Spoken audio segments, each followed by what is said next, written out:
Good morning. Just like vaccination and masking, getting tested is another effective mitigation strategy to protect yourself and your loved ones from COVID-19. Testing helps us identify new cases quickly and gives you critical information so you can take action to stop the transmission of disease to your loved ones and to the community. But there are still questions around testing. One is, when should I get tested? With the high rates of community transmission in St. Louis County, you should get tested if you have any symptoms at all, or if you were a close contact to someone with COVID. If you're symptomatic, get tested immediately and isolate until you have your test results. If you were a close contact to someone with COVID, please get tested 5 days after exposure to them, or if you start feeling any symptoms. Another common question centers on the different types of tests and their effectiveness.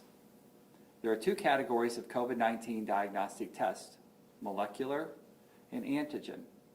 Molecular testing, often referred to as PCR testing, will detect the virus's genetic material. These tests are performed by a lab or a medical provider. These are considered the gold standard in testing. They're highly sensitive at detecting the virus in your body and have the advantage of detecting the virus earlier.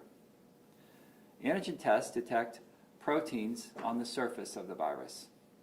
Antigen tests can be performed at home, like the testing kits you can order for your family at covidtest.gov.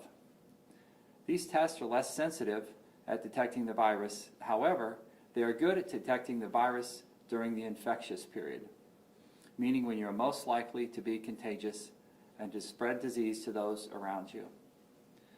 So which test should you get? If you have access to the molecular PCR test and you have symptoms, this is the best option. And that's the test offered at our Department of Public Health sites. If you only have access to an antigen test, then please use it. However, if you have symptoms and test negative on an antigen test, we recommend follow-up testing.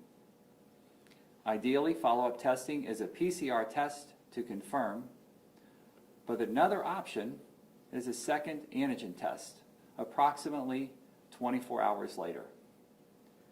If you test positive, you must isolate for at least 5 days or more if you still have symptoms after 5 days.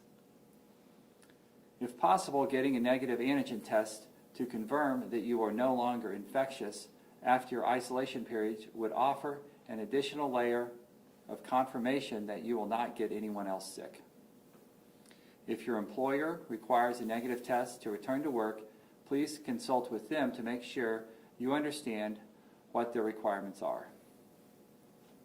Testing by the Department of Public Health is available at our 3 permanent health clinics in Berkeley, and Pine Lawn, and Sunset Hills, as well as another site we set up earlier this month at the North County Recreation Complex.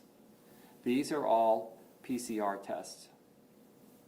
And beginning this morning, the Health Department is providing free COVID-19 test kits at 2 St. Louis County library branches.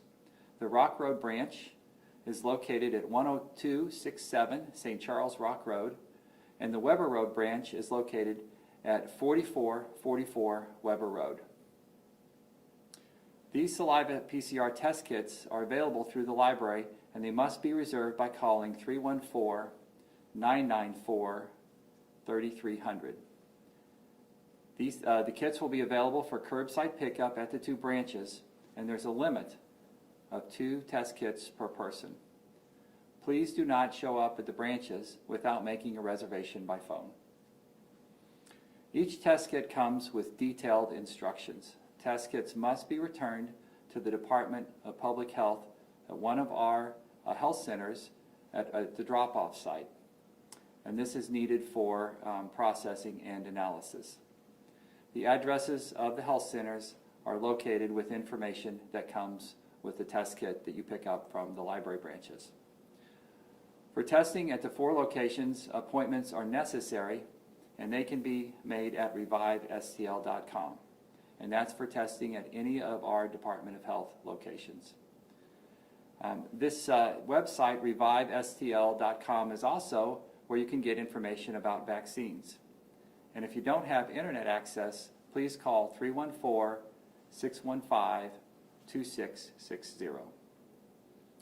We appreciate this expanded COVID partnership with the library, a partnership which we've been using since the past year for more COVID vaccine access.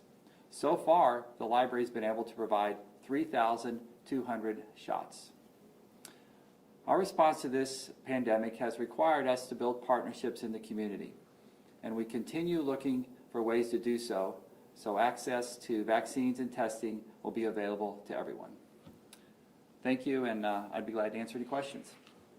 Going to about the test, I'm curious to know, is there like a time period on when you all open up? I know you like kind of refresh it every day after you get out the max, but is there a time where people have to call in or can start calling in, or is it just kind of open availability there?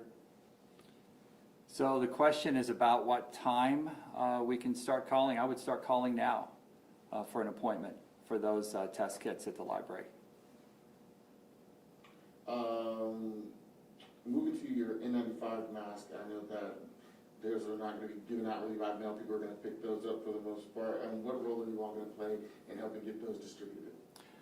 So the question is about the distribution of the N95 masks, those are available through the federal government through their website. If we have more N95 masks, we'll certainly make those available currently. I don't know what our relationship with the federal government is to distribute those masks. I don't have that information yet. Are you all prioritizing who you're giving your test to by age or zip codes, symptoms, or is it just first come, first serve? So the question is about access to the tests.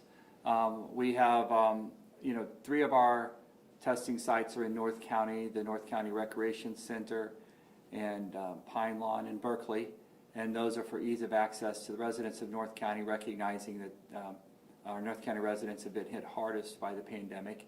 As far as who gets access to the test, anyone who calls and asks for a test and is able to make an appointment, then we'll provide them access to the test. Absolutely. You have an email available for people to report their tests. Are you all just wanting to have that data? And then what about people beforehand who were taking at-home tests? There was an avenue to do so.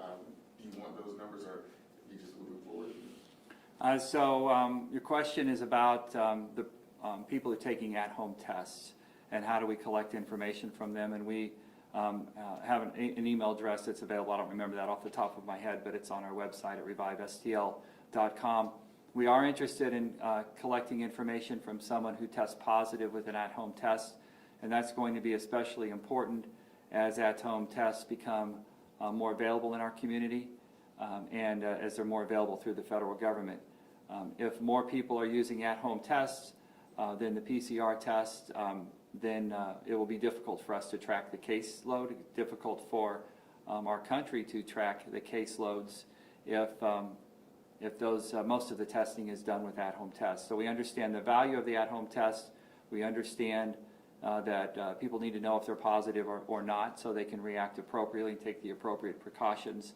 But the public health community, our state agencies won't necessarily have the information and be able to track those numbers unless people report and let us know when they test positive. So it's very important that people let us know, but we also want and expect people to become familiar with these testing differences. That's why I'm talking about them today. I want everyone in our community to become familiar with the different types of tests so folks can begin to test themselves and so they can know what to do.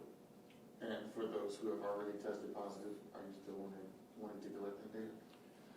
Yeah, if anybody who's tested positive, we'd like to know about it, sure. If it hasn't been recent, we'll still collect that information and track it. If you tested positive a week ago or 2 weeks ago, sure, we would like to know that. If you've tested positive recently and there's time to give you advice or recommendations about what to do, then letting us know allows us to provide that advice. Last question from me, just a follow-up question from last week. Are you able to give us any insight on the new police chief that we could possibly come in contact with here soon? Any timeline? No news on the new police chief or the selection of a new police chief. I would refer you to the police commission. Any other questions? Okay, thank you.